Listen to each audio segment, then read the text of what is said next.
What if I told you that everything you think you know about INFJs being born that way is only half the story? Hey there, personality enthusiasts. Today we're diving deep into one of the most hotly debated questions in the MBTI community. And trust me, the answer is going to blow your mind. We're talking about whether INFJs are born with their unique traits or if they develop them over time. But here's the kicker. The real answer isn't what anyone's expecting. So grab your favorite drink, settle in, and let's unpack this mystery together. By the end of this video, you'll have a completely new perspective on INFJ development that'll change how you see personality types forever. 1. The great INFJ debate, setting the stage. For years, the personality psychology world has been split down the middle on this question. On one side, you've got the nature camp, folks who swear that INFJs pop into this world with their intuitive powers already locked and loaded. On the other side, there's the nurture team, insisting that environment shapes everything. But here's where it gets interesting. Both sides are missing a crucial piece of the puzzle. The INFJ personality type, representing roughly 1 to 3% of the population, has always been shrouded in mystery. These individuals are known for their deep intuition, emotional intelligence, and that uncanny ability to see right through people. It's like they got some sort of sixth sense, right? Well, that's exactly what makes this debate so fascinating. When you meet an INFJ who seems to have been reading people like open books since childhood, it's tempting to think they were just born that way. But when you dig deeper, and I mean really dig, you'll find there's so much more to the story. The truth is, the INFJ development process is way more complex than a simple nature versus nurture argument. It's like asking whether a master chef was born knowing how to cook or learned through experience. The answer? It's both, but not in the way you'd expect. 2. What science actually says about personality development. Let's get real for a minute and talk about what actual research tells us about personality development. Spoiler alert, it's not as black and white as most people think. Studies in developmental psychology show us that personality traits have what scientists call heritability, meaning some aspects are indeed influenced by our genes. But here's the plot twist. Heritability doesn't mean set in stone from birth. It's more like having a blueprint that can be modified during construction. Research from twin studies suggests that about 40 to 60% of personality traits come from genetic factors. That leaves a whopping 40 to 60% that's shaped by environment, experiences, and personal choices. But for INFJs, this gets even more interesting. The cognitive functions that define the INFJ type, dominant introverted intuition, auxiliary extrovert feeling, tertiary introverted thinking, and inferior extrovert sensing, these don't just magically appear fully formed. They develop through a complex interplay of natural tendencies and life experiences. Think about it this way.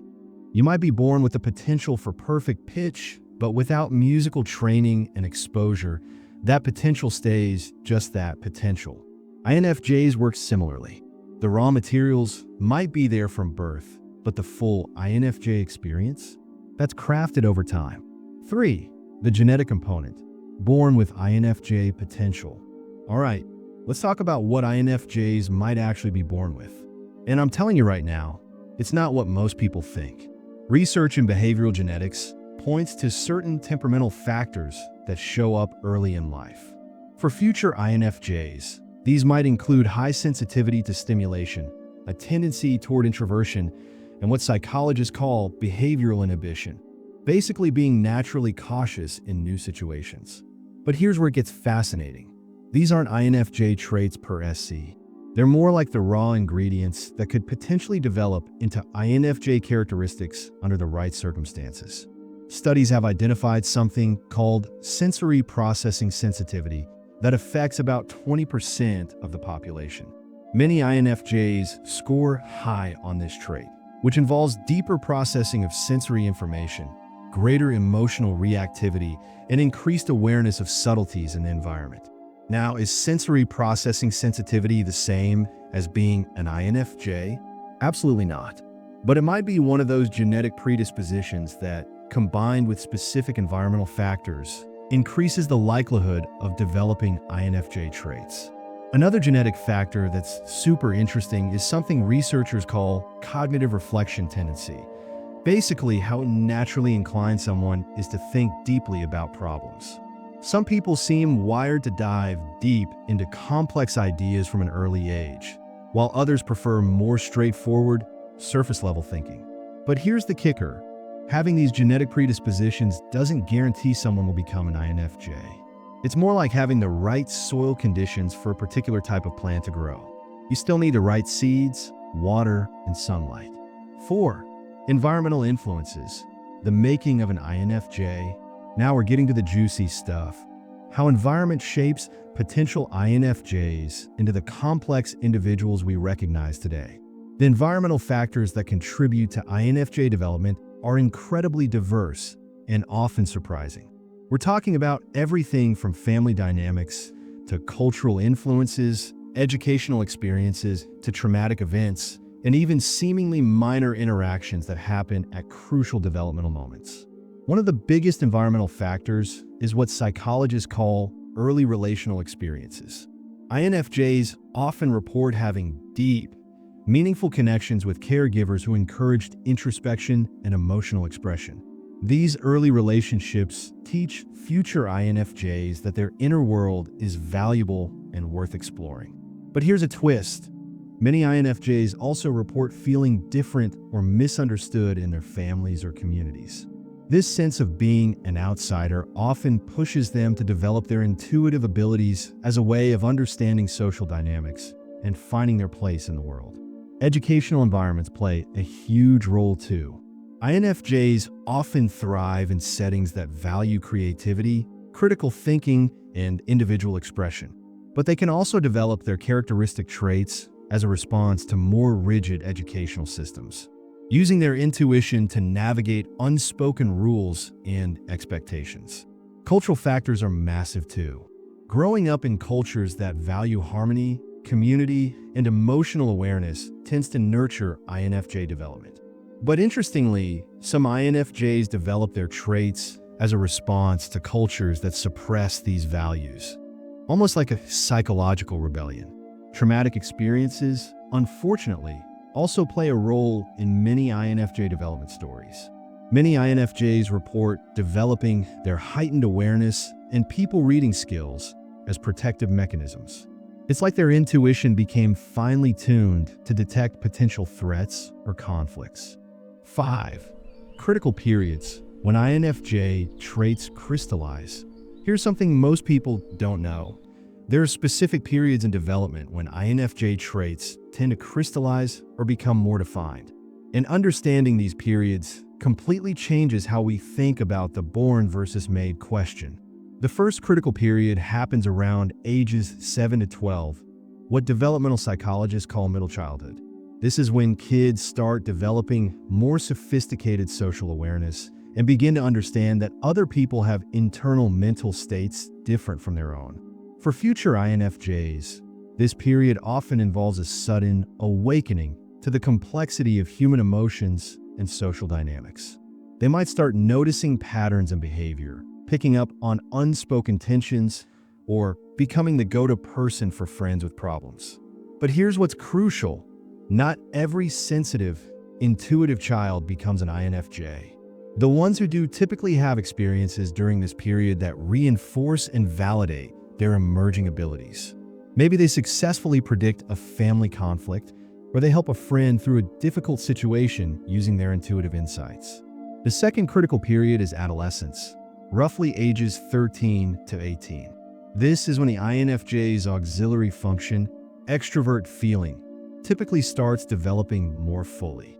Teenagers who are developing along INFJ lines often become deeply concerned with authenticity, meaning, and their impact on others.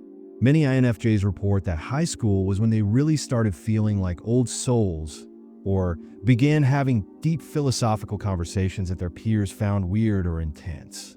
This period often involves a lot of internal conflict as they try to balance their need for authentic self-expression with their desire to maintain harmony in relationships. The third critical period, which many people overlook, happens in early adulthood, roughly ages 18 to 25. This is when the tertiary function, introverted thinking, starts coming online more fully. Many INFJs report that college or early career experiences push them to develop more analytical, systematic thinking to complement their intuitive insights. 6. The role of trauma and adversity in INFJ development. Now I need to talk about something that's often overlooked in INFJ discussions: the role of trauma and adversity in shaping this personality type. And I've got to warn you, this section might hit differently than what you've heard before. Research consistently shows that many INFJs have histories of childhood trauma, family dysfunction, or significant early adversity. But before you start feeling sorry for INFJs, understand this: trauma doesn't create INFJs, but it often acts as a catalyst that accelerates the development of INFJ traits. Think about it from an evolutionary psychology perspective. In uncertain or dangerous environments, being highly attuned to social cues, emotional undercurrents, and potential threats becomes a survival advantage. Kids who develop these abilities early often do so because they need them to navigate complex family dynamics or unpredictable situations. Many INFJs report developing what researchers call hypervigilance, an heightened state of awareness that allows them to pick up on subtle changes in mood, tone, or behavior. In healthy families, this might be seen as exceptional emotional intelligence. In dysfunctional families, it's often a necessary survival skill. But here's the important part: not everyone who experiences trauma develops INFJ traits. The kids who do typically have certain pre-existing temperamental factors that interact with their challenging experiences in specific ways. Some INFJs develop their characteristic idealism and future focus as a way of psychologically escaping present difficulties. Others develop their people-pleasing tendencies and conflict avoidance as ways of maintaining safety in unpredictable environments. This doesn't mean INFJs are damaged or that trauma is necessary for INFJ development. Plenty of INFJs grow up in loving, stable families. But understanding this connection helps explain why INFJ traits often seem to emerge suddenly during periods of stress or transition. 7. Cultural and social factors in INFJ formation. Let's dive into something that doesn't get nearly enough attention: how culture and society shape INFJ development. Because here's the thing: the expression of INFJ traits looks totally different depending on the cultural context someone grows up in. In collectivist cultures that emphasize group harmony and emotional awareness, potential INFJs often have their developing traits validated and encouraged from an early age. Their ability to sense group dynamics and maintain emotional equilibrium is seen as valuable and important. But in highly individualistic cultures that prioritize competition and direct communication, developing INFJs often feel like square pegs trying to fit into round holes. They might develop their traits almost in spite of their cultural environment, using their intuition to navigate social expectations that don't naturally fit their temperament. Gender plays a huge role too. Girls with INFJ traits often find their emotional sensitivity and people focus more socially acceptable, while boys might receive messages that these traits are weakness or inappropriate. This can lead to very different developmental trajectories, even among people with similar underlying temperaments. Socioeconomic factors matter more than you'd think. INFJs from higher socioeconomic backgrounds often have access to resources like therapy, creative programs, and educational opportunities that help them understand and develop their traits in healthy ways. Those from more challenging economic circumstances might develop their INFJ abilities as coping mechanisms, but struggle to find healthy outlets for their intensity. Religious and spiritual environments can be incredibly formative for developing INFJs. Many report being drawn to spiritual or philosophical traditions that validate their interest in meaning, purpose, and transcendent experiences. But others develop their INFJ traits partially as a reaction against rigid religious upbringings that felt inauthentic or limiting. 8. The neuroscience behind INFJ brains. Okay, now we're getting into the really cool stuff. what's actually happening in INFJ brains that makes them tick the way they do. And recent neuroscience research is revealing some fascinating insights. Brain imaging studies suggest that people with strong intuitive preferences show different patterns of neural activation compared to more sensing-oriented individuals.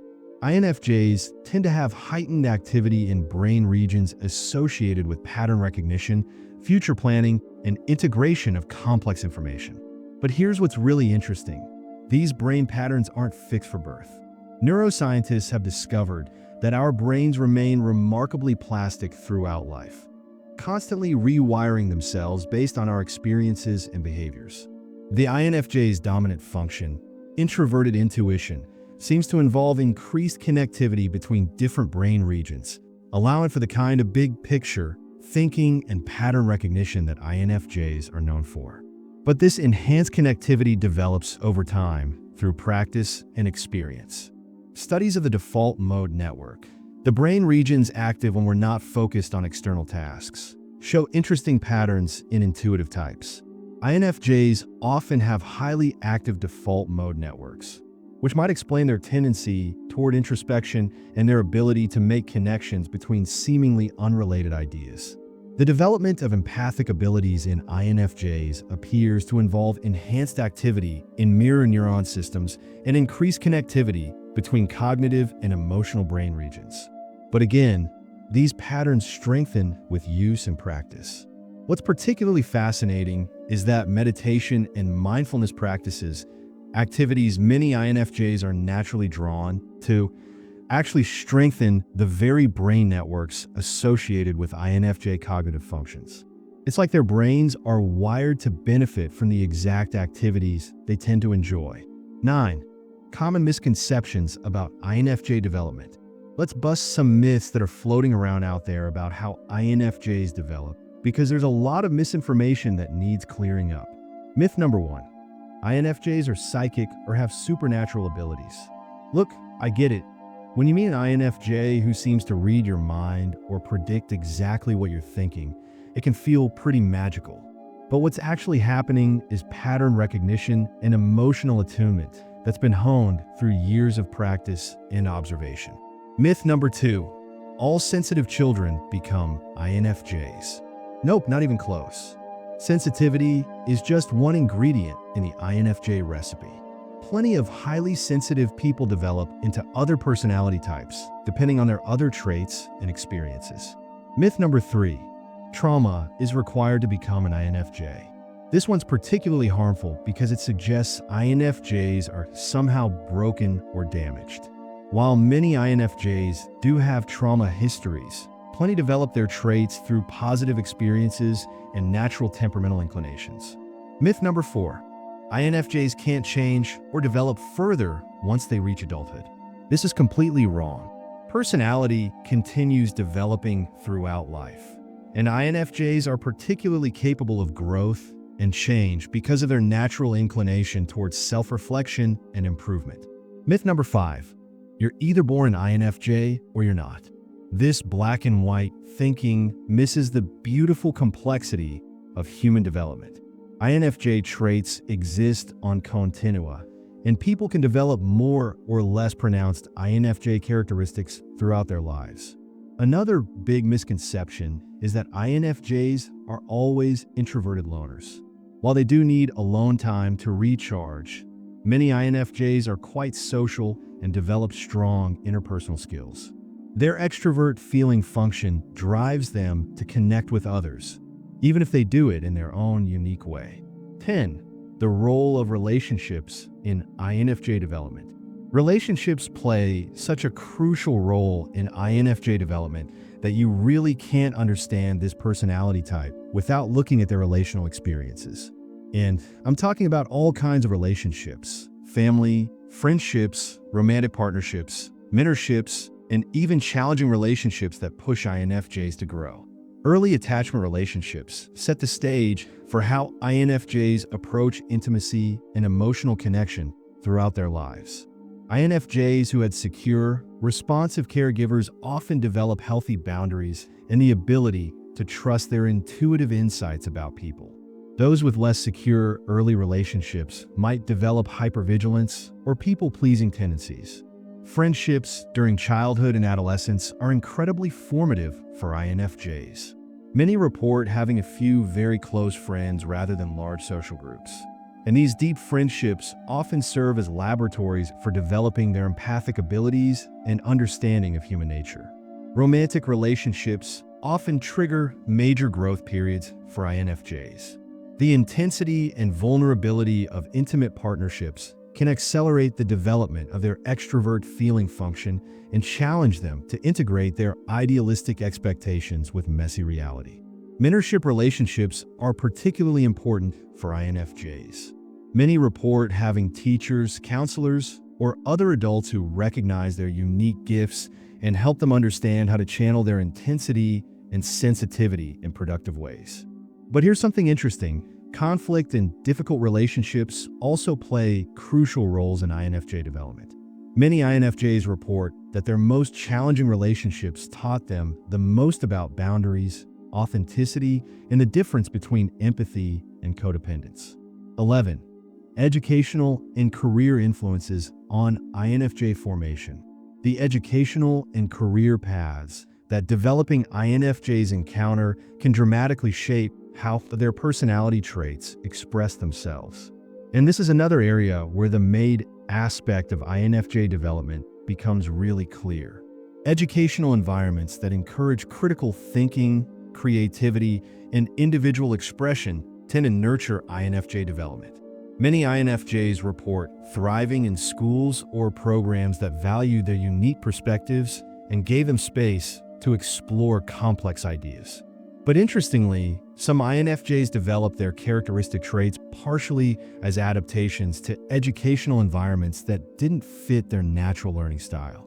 They learn to use their intuition to understand unspoken expectations and their empathy to navigate social dynamics in classroom settings. Higher education often represents a crucial developmental period for INFJs.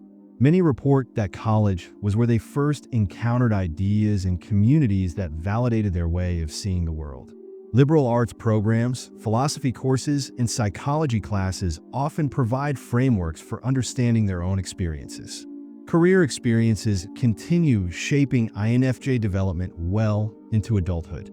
Jobs that allow them to use their natural strengths, counseling, teaching, writing, research, advocacy, often accelerate the development of their cognitive functions.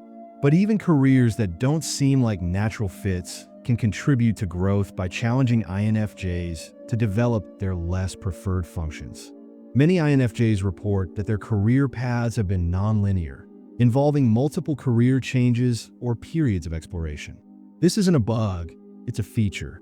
INFJs often need to try different environments and roles to fully understand how their traits can be expressed in healthy, productive ways. 12. The integration process. How all the pieces come together. Now we're getting to the heart of what makes INFJ development so unique, the integration process. This is where all the genetic predispositions, environmental influences, relationship experiences, and personal choices come together to create the complex individuals we recognize as INFJs. The integration process isn't something that happens once and then you're done. It's an ongoing developmental journey that continues throughout life. But there are certain periods when significant integration tends to occur. The first major integration usually happens in late adolescence or early adulthood, when INFJs start to understand that their way of seeing the world is both different from most people's and potentially valuable. This often involves a shift from feeling weird or broken to recognizing their unique gifts. Many INFJs describe a second major integration period in their late 20s or early 30s, often triggered by significant life events like career changes, relationship developments, or personal crises. This is when they often develop better boundaries and learn to balance their idealism with practical reality. A third integration period often occurs in midlife, when INFJs typically develop their tertiary introverted thinking function more fully. This leads to better analytical abilities and often a shift toward more systematic, strategic thinking to complement their intuitive insights. The integration process involves learning to trust their intuitive abilities while also developing their less preferred functions. Healthy INFJs learn to use their extrovert sensing to stay grounded in reality, their introverted thinking to analyze their insights, and their extrovert feeling to share their gifts with others. 13. Modern challenges in INFJ development. INFJs developing in today's world face unique challenges that previous generations didn't have to deal with. And understanding these modern factors is crucial for grasping contemporary INFJ development. Digital technology presents both opportunities and challenges for developing INFJs. On one hand, the internet provides access to communities of like-minded individuals and resources for understanding their traits. On the other hand, constant digital stimulation can overwhelm their sensitive nervous systems and interfere with the quiet reflection time they need for healthy development. Social media creates particular challenges for INFJs, who often struggle with the superficial nature of online interactions while simultaneously craving connection and understanding. Many young INFJs report feeling more isolated despite being more connected than ever before. The pace of modern life can be particularly challenging for INFJs, who typically need time to process experiences and integrate new information. The pressure to make quick decisions and keep up with rapid change can interfere with their natural developmental processes. Economic pressures and career uncertainty create additional stress for developing INFJs, who often need time to explore and find careers that align with their values and strengths. The pressure to choose practical majors or secure employment quickly can interfere with their natural exploration process. However, modern life also provides opportunities that previous generations didn't have. Greater awareness of personality differences, more acceptance of diverse learning styles, and increased understanding of mental health all create more supportive environments for INFJ development. Conclusion: the beautiful complexity of INFJ development. So, are INFJs born or made? After diving deep into the research, examining the developmental factors, and exploring the complexity of human personality formation, here's the truth that might surprise you. INFJs are both born and made, but not in the simple way most people think. The evidence suggests that some individuals are born with temperamental factors that create the potential for INFJ development. Things like high sensitivity, intuitive processing preferences, and emotional reactivity. But these genetic predispositions are just the raw materials, not the finished product. The actual development of INFJ traits happens through a complex interaction between these inborn tendencies and countless environmental factors: family dynamics, cultural influences, educational experiences, relationships, and even challenges and adversities that push individuals to develop their intuitive and empathic abilities. What makes this even more fascinating is that the development process continues throughout life. INFJs aren't fixed, unchanging entities. They're dynamic individuals who continue growing, integrating new experiences, and developing their cognitive functions in response to life's challenges and opportunities. This understanding has profound implications for how we think about personality development in general. It suggests that we all have far more potential for growth and change than traditional personality theories might suggest, while also acknowledging that some aspects of who we are have deeper roots than pure environmental conditioning. For INFJs themselves, this perspective is incredibly liberating. It means they're not prisoners of their genetics or their past experiences. They have agency in their continued development and can actively participate in becoming more integrated, healthy versions of themselves. For parents, educators, and others who work with developing INFJs, this understanding emphasizes the importance of providing environments that nurture their unique traits while also challenging them to develop their full range of capabilities. The story of INFJ development is ultimately a story about the beautiful complexity of human nature itself, how we're all unique combinations of genetic potential and life experience, constantly growing and changing in response to the world around us.